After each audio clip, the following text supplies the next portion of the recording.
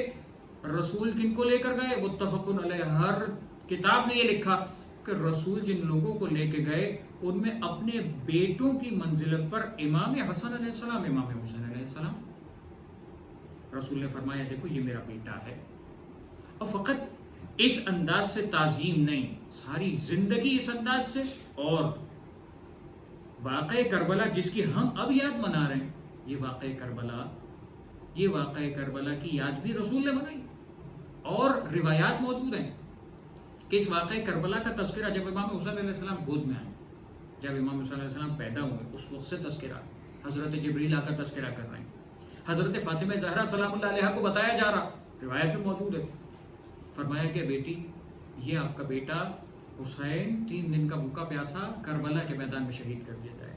کہ بابا یہ کون سا وقت ہوگا، کب ہوگا یہ واقعہ؟ کہ نہ میں ہوں گا، نہ آپ ہوں گی، نہ مولا کائنات ہوں گے، کہ پھر میرے بیٹے پر روئے گا کون؟ امام حسین علیہ السلام پہ گریہ کون کرے گا؟ شہزادی کونین سوال کر رہی ہیں۔ بس اللہ کے رسول فرماتے ہیں کہ قوم آئی کہ جو ہر سال ان عزاداری کے مراحل کو تجدید دیتی ہر سال عزاداری قائم کرے گی، اور یہ لوگ امام حسین اور ان کے اہل بیت پر گریہ کریں گے۔ بس ہم جو محبت کا اظہار کر رہے ہیں نا، یہ مجلس کر رہے ہیں، یہ مجلس کرنا، یہ ماتم کرنا، یہ نوحہ پڑھنا، یہ مرثیہ پڑھنا، یہ تمام چیزوں میں شرکت کرنا، یہ ہمارے لیے شرف کی بات ہے، ہمارے لیے عزت کی بات ہے، اتنی بڑی عبادت ہے کہ پروردگار عالم اس عبادت کے صدقے میں ہماری کتنی مشکلات کو حل کر دیتا۔ اس لیے کہ امام حسین علیہ السلام کی محبت میں جب ہم کوئی کام کرتے ہیں، امام حسین علیہ السلام کی محبت میں جب ہم اپنی عقیدت کا اظہار کرتے ہیں، ایسی کئی روایات ہیں کہ جو دنیا میں بھی انسان کو فائدہ ملتا ہے، آخرت میں بھی انسان کو فائدہ ملتا ہے نا روایات کہ جس پہ یہ فرمایا گیا 5ویں امام کا جملہ، 6 امام علیہ السلام، 8ویں امام علیہ السلام، اور کئی ایسی احادیث کہ جس میں فرمایا گیا اگر امام حسین علیہ السلام کے غم میں جب ان کے مصائب کو یاد کر کے کہ انسان گریہ کرے، ان کا ذکر کیا جائے، آنسو جاری ہوگا، پروردگار سارے گناہ بخش دے گا۔ اور امام علی بن موسیٰ رضا علیہ السلام کا تو جملہ بڑا عجیب ہے، بہت تفصیل کے ساتھ، قلیلاً کان او کثیراً، صغیرۃ کانت او کبیرۃ، چاہے گناہ چھوٹا ہو یا بڑا، چاہے گناہ کم ہو یا زیادہ۔ 5ویں امام کا جملہ تھا اگر سمندر کے جھاگ کے برابر بھی گناہ ہونا، پروردگار اس آنسو کے بدلے۔ اچھا یہ آنسو کیا؟ آنسو علامت ہے اس محبت اور عشق کی کہ جب امام حسین علیہ السلام کے مصائب کو انسان سنتا ہے تو وہ دل روتا ہے انسان کا اور آنسو نکلتے ہیں۔ یہ آنسو عشق اور محبت کا اظہار ہے، یہ ہے محبت۔ اور اس محبت کا صلہ جب دنیا میں پروردگار اتنا دے رہا کہ اگر تم نے گناہ کیے بھی ہیں تو امام حسین علیہ السلام کی محبت میں تمہیں معاف کیا، امام حسین علیہ السلام کے عشق میں تمہیں معاف کیا۔ اور آپ اندازہ کر سکتے ہیں جب اس دنیا میں محبت امام حسین علیہ السلام، میرا موضوع محبت معصوم تھا لیکن چونکہ وقت کم ہے میں امام حسین علیہ السلام کا تذکرہ خاص طور پہ کر رہا ہوں، اور یہ ایام اذان ہے، تو امام حسین علیہ السلام کی محبت اور ہر معصوم کی، ہر امام کی اس انداز سے کہ ایک آنسو نکلے تو پروردگار گناہ معاف کر دے. جب انسان اس کیفیت میں، جب غم کی کیفیت ہوتی ہے، اہل بیت کے غم میں سانس لیتا ہے، چھٹے امام فرماتے ہیں کہ وہ سانس لینا انسان کا تسبیح کا ثواب بن جاتا ہے. ایسی محبت، ایسا محبت کرنے والا ہو تو پروردگار اتنا اجر دنیا میں دیتا ہے، آخرت میں. 8ویں امام کی حدیث کا ایک جملہ ہے، فرمایا یہ گیا کہ یہ آنسو کتنا قیمتی ہے. چھٹے امام علیہ السلام کا جملہ کہ یہ آنسو اتنا قیمتی ہے کہ امام حسین علیہ السلام کی محبت میں جب یہ آنسو نکلتا ہے نا، میں اس لیے یہ آنسو کے فضائل بیان کر رہا ہوں اور آنسو کے ثواب کو بیان کر رہا ہوں. بعض اوقات بچے شرم کرتے ہیں کہ میں روں گا تو کوئی دیکھے گا، امی ابو ہیں، بھائی بہن بیٹھے ہیں، کوئی بیٹھا ہے کوئی نہیں بیٹھا. آنسو نکالنے میں، رونے میں کبھی شرم نہیں کیجیے گا، اس لیے کہ یہ وہ عبادت ہے. جب آپ نماز پڑھتے ہیں تو شرم آتی ہے، جب آپ کوئی اور ایسی عبادت کرتے ہیں تو شرم آتی ہے، روزہ رکھتے ہیں تو کبھی ایسا محسوس ہوتا ہے کہ کوئی دیکھے گا؟ کوئی فرق نہیں پڑتا اس سے. یہ وہ عبادت ہے کہ جس عبادت کو ہمیں انجام دینا چاہیے، چاہے چھوٹا ہو انجام دینے والا، چاہے بڑا ہو. فرمایا قیامت کے میدان میں اگر یہ ایک آنسو جو امام حسین علیہ السلام کی محبت میں نکلا ہے، اگر یہ جہنم کی آگ میں ڈال دیا جائے نا تو جہنم کی آگ ٹھنڈی ہو جائے. اتنی بڑی تاثیر ہے اس آنسو کی.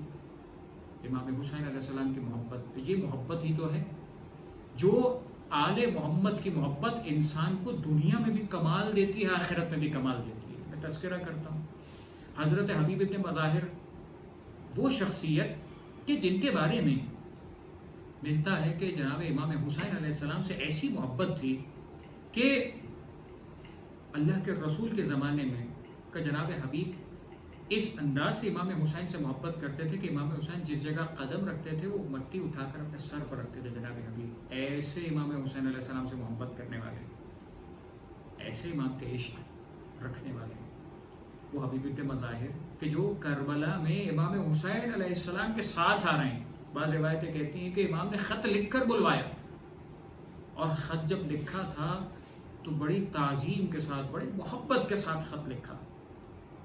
جناب حبیب ابن مظاہر، آپ اندازہ کر سکتے ہیں کہ امام حسین علیہ السلام کی نصرت کے لیے تشریف لائے تھے.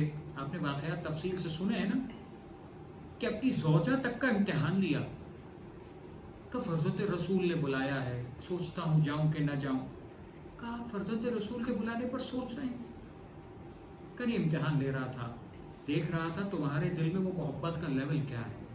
تم واقعی آل رسول سے اتنی محبت کرتی ہو کہ تم رہو، میں جا رہا ہوں آل رسول کی مدد کے لیے، امام حسین علیہ السلام کی مدد کے لیے. اس انداز سے حبیب ابن مظاہر چلے تھے.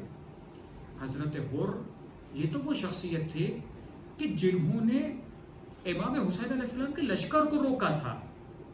یہ تو وہ شخصیت ہے کہ جس نے امام حسین علیہ السلام سے دشمنی میں بات کا آغاز کیا تھا. لیکن تاریخ نے یہ جملے بھی لکھے نا کہ جب امام حسین علیہ السلام کو روکا اور جب امام حسین علیہ السلام نے اس کے لشکر کو دیکھا کہ بہت پیاسا ہے، اپنے لشکر کو حکم دیا کہ اے عباس، اے میرے لشکر والوں، پانی کے دہانے کھول دو، ان کے تمام لشکر والوں کو سیراب کرو. اے مولا، یہ تو آپ کا دشمن ہے.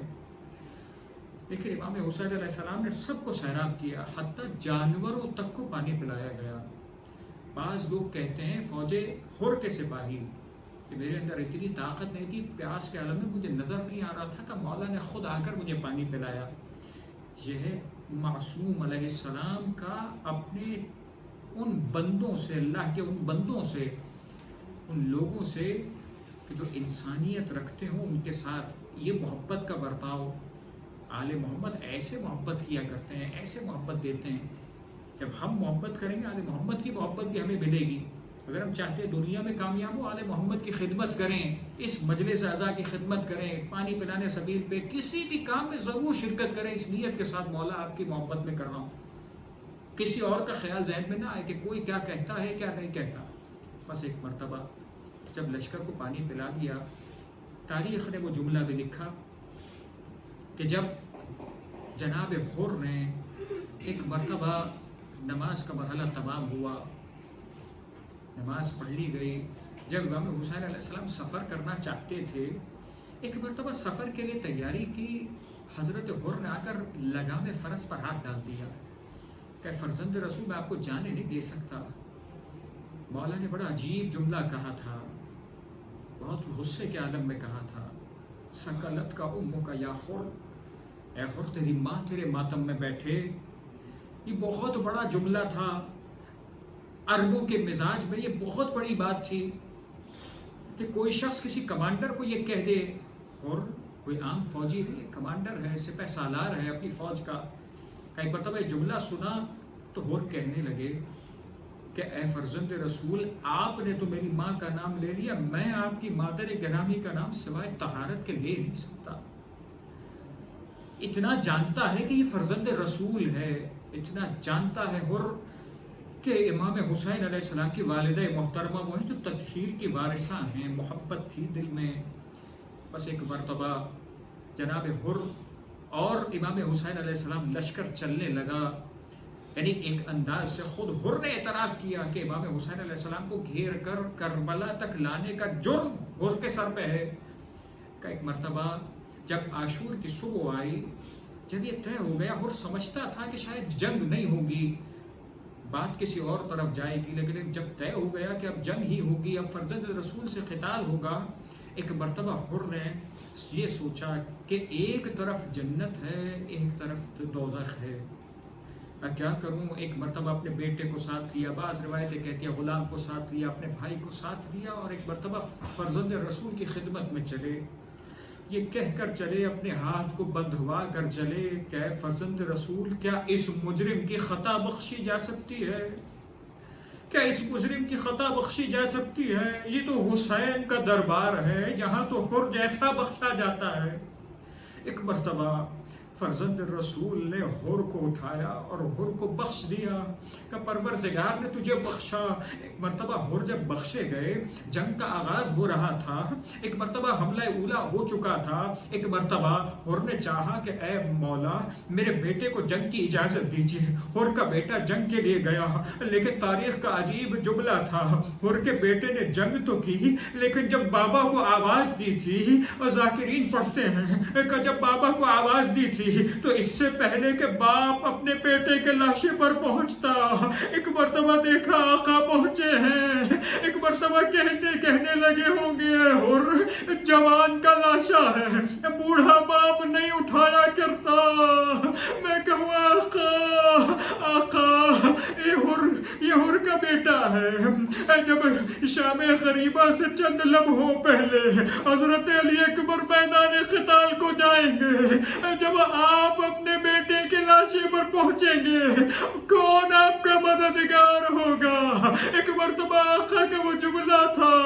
ایک مرتبہ جب حضرت علی اکبر نے آواز دی، ایک مرتبہ مولا کہنے لگے غلط دنیا بعدک العفا، اے دنیا تجھ پر خاک ہو، علی اکبر تیرے بعد دنیا میں رہنے کا مزہ. الا ولعنت اللہ علی القوم الظالمین وسیعلم الذین ظلموا ای منقلب ینقلبون. پروردگارہ تجھے واسطہ محمد و آل محمد کا ہمارے اس قلیل توسل قبول فرما. دنیا اور آخرت کا ہر خیر ہم سب کو عطا فرما. دنیا اور آخرت کے ہر شر سے محفوظ فرما. پروردگار تجھے واسطہ محمد و آل محمد کا ہم سب کے دلوں میں جو جو حاجتیں و تمنائیں پروردگارہ اہل بیت کے صدقے میں، شہداء کربلا کے صدقے میں قبول و مقبول فرما. پروردگارہ تمام مسائل و مشکلات کا خاتمہ فرما. زمانے کے امام کی ظہور میں تعجیل فرما. اس وبا کا خاتمہ فرما. ہم سب کو امام کے ناصرین و اعوان میں شامل فرما. وتقبل منا انك انت السميع العليم وتب علينا انك انت التواب الرحيم برحمتك يا ارحم الراحمين.